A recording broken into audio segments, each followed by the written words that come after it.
تو دنیا پر مسلمانوں کا جھنڈا بلند تھا۔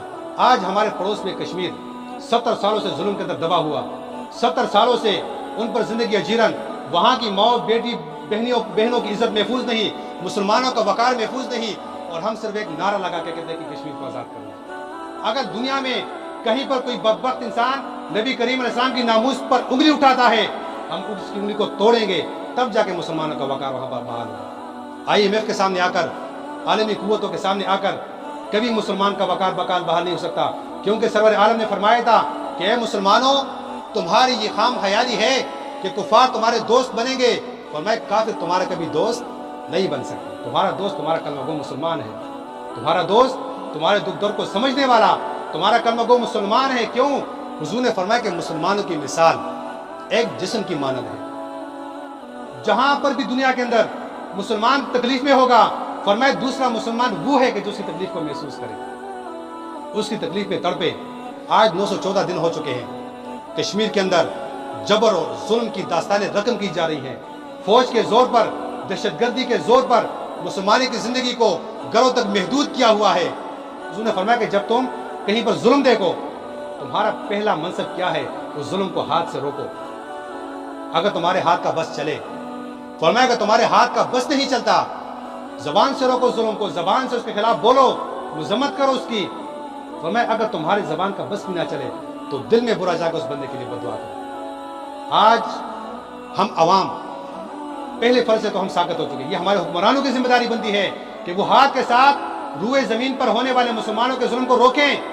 اگر نہیں روکتے تو اللہ کریم کی بارگاہ میں مجرم ہوں گے۔ دوسرا منصب ہمارا ہے کہ ہم آواز اٹھا کر اپنے حکمرانوں کے ضمیر کو جھنجھوڑ کر اور اس بات پر بیدار کریں کہ اے مسلم امہ کے حکمرانوں، تمہارے ہوتے ہوئے روئے زمین پر مسلمانوں پر زندگی تنگ کی جا رہی ہے، آج تم اس کی آواز کیوں نہیں اٹھاتے؟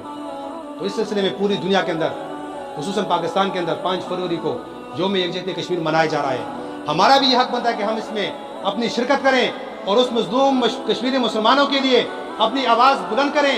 ہم نے تو آواز بلند کی تھی، اگر کشمیر میں ہم جا نہیں سکتے تھے، اپنی آواز اپنے حکمرانوں تک ہم نے پہنچائی تھی، دوسری ذمہ داری ہمارے حکمرانوں کی بنتی تھی۔ اس لیے آج ہماری ذمہ داری یہ بھی ہے کہ ہم اپنی زندگی کے اندر، اپنے گھروں کے اندر، اپنے علاقے کے اندر، اپنے محلے کے اندر نبی کریم علیہ السلام کی ناموس کے لیے آواز بلند کریں اور نبی کریم علیہ السلام کے طریقے کے مطابق زندگی گزاریں۔